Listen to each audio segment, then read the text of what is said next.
Emmanuel, আশা করি সবাই ভালো আছেন। গত পর্বে আমরা দেখেছি যে পাপ কি। এই পর্বে আমরা দেখব যে পাপ থেকে উদ্ধার বা পরিত্রাণ বলতে আসলে কি বোঝায়। আপনি কি কখনো কোনো বিপদ, ভুল সিদ্ধান্ত বা দুর্ঘটনা থেকে রক্ষা পেয়েছেন? একটু ভেবে দেখুন তো, আপনি পানিতে ডুবে যাচ্ছেন, শ্বাস নিতে পারছেন না, আপনার নাক মুখ দিয়ে জল ঢুকছে, আর ঠিক ওই মুহূর্তে কেউ জলে ঝাঁপ দিয়ে আপনাকে বাঁচাল। আপনি বেঁচে গেলেন, কিন্তু সেই ব্যক্তি আপনার জায়গায় মৃত্যুবরণ করল। এটি হলো পরিত্রাণ বা মুক্তির একটি চিত্র। আদালতের একটি চিত্র কল্পনা করুন। ধরুন আপনি দোষ করেছেন এবং সেজন্য আপনি আসামি হিসেবে কাঠগড়ায় দাঁড়িয়ে আছেন। বিচারক আপনার অপরাধের জন্য 50 কোটি টাকার অর্থদণ্ড দিলেন।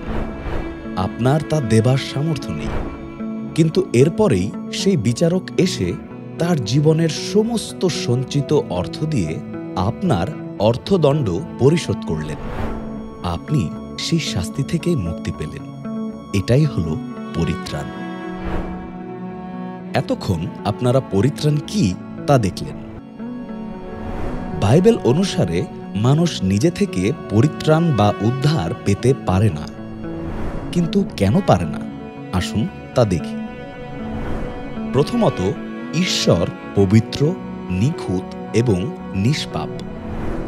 তার মধ্যে কোনো মন্দতা নেই। তাই তিনি কোনোভাবেই অপবিত্রতা, খুঁত এবং পাপকে নিজের সঙ্গে রাখবেন না। আর মানুষ হিসেবে আমরা কেউই নিখুঁত বা নিষ্পাপ নই। তাই মানুষের কোনো যোগ্যতা নেই ঈশ্বরের সঙ্গে থাকার। এমনকি তার পবিত্র নাম মুখে নেওয়ারও কোনো যোগ্যতা মানুষের নেই। তার সঙ্গে থাকতে হলে আমাদেরকে অবশ্যই পবিত্রকৃত হতে হবে। দ্বিতীয়ত, আমাদের ভালো কাজগুলো পাপ থেকে মুক্তি পাবার জন্য যথেষ্ট নয়। যিশাইও 64 অধ্যায় 6 পদ বলে যে আমাদের সব সৎ কাজ নোংরা কাপড়ের মতো। কোনো কাপড়ে কাদা লাগলে সেটাকে যদি মাটি দিয়েই পরিষ্কার করা হয়, তাহলে সেটি আরও নোংরা হয়।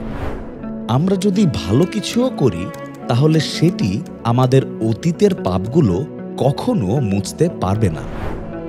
তৃতীয়ত, পাপ বা মন্দতার একটা শক্তি আছে যা মানুষকে প্রভাবিত করে। ইফিসীয় 2 অধ্যায় 1 পদ বলে যে অবাধ্যতা আর পাপের দরুন তোমরা মৃত ছিলে। মৃত মানুষ কখনো নিজেকে সাহায্য করতে পারে না।